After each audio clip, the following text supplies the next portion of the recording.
नमस्कार, स्वागत है आपका न्यूज 69 में। मैं हूं आपके साथ अंकिता और बढ़ते हैं इस वक्त की बड़ी खबर की ओर। मध्य प्रदेश के कृषि मंत्री का कंफ्यूजन भरा बयान सामने आने के बाद कांग्रेस ने चुटकी ली है। खाद की समस्या को लेकर मंत्री के अजीब तर्क सामने आया है। उन्होंने कहा कि खाद वितरण मेरा विषय नहीं, मेरा विभाग नहीं है। सहकारिता के जरिए खरीदी होती है, फिर भी सवाल पर जवाब दे रहा हूँ। प्रदेश में खाद की कमी कहीं नहीं है। जहाँ कमी है कांग्रेस बताए, वहाँ घर घर पहुँचा दूंगा खाद। वहीं खाद खरीदी केंद्रों पर लग रही किसानों की भीड़ पर नया तर्क दिया। कृषि मंत्री बोले कि एक दुकान पर खाद नहीं है तो दूसरी दुकान पर किसान जाते हैं। 40 से 50 किसानों की वजह से लाइन लग जाती है। वहीं नेता प्रतिपक्ष उमंग सिंगार ने सरकार पर निशाना साधा है। उन्होंने प्रदेश कृषि मंत्री पर हमला बोलते हुए कहा कि किसानों की समस्याओं का उनको पता नहीं है तो कृषि मंत्री इस्तीफा दे। उमंग बोले कि प्रदेश के मंत्री का अल्प ज्ञान है। किसानों के मंत्री होकर किसानों की बात करना नहीं चाहते। किसान क्या खेतों में खाद नहीं डालता? इस्तीफा देना चाहिए। हर जिले से मांग आ रही है, यदि खाद की पूर्ति हो गई तो बुलेटिन जारी करें। उमंग सिंगार ने कहा कि बांग्लादेश के लिए प्लान तैयार करें, कांग्रेस साथ है।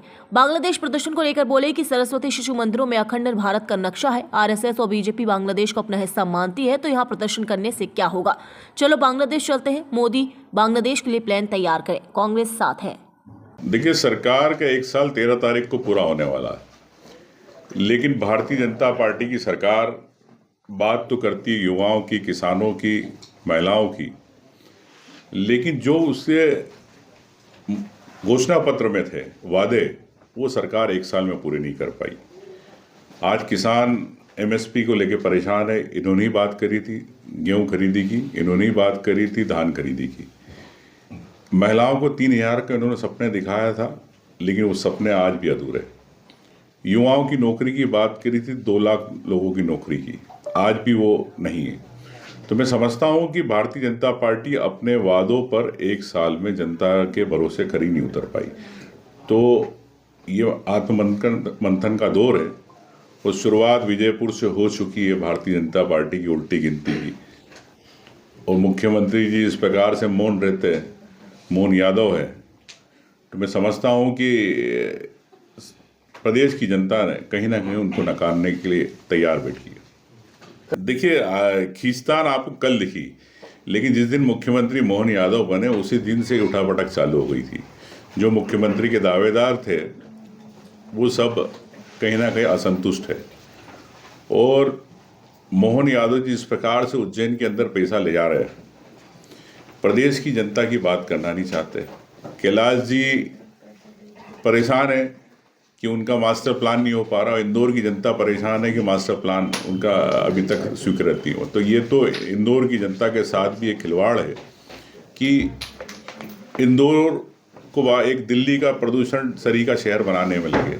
तो सबसे पहले मुख्यमंत्री जी से मैं यही कहूँगा कि मास्टर प्लान तत्काल हो, ना कि पीछे से परमिशन देने का जो खेल चल रहा है। ज़मीनों पे कई लाखों करोड़ों रुपए हेर फेर किए जा रहे हैं, उसको रोका जाए। मुख्यमंत्री जी इस पे कितना संज्ञान लेते। अब चूंकि गृह जिला भी उन्होंने बना ही लिया अपना, प्रभार जिला, तो प्रभारी अब जिले के हैं, तो इस पे संज्ञान लें।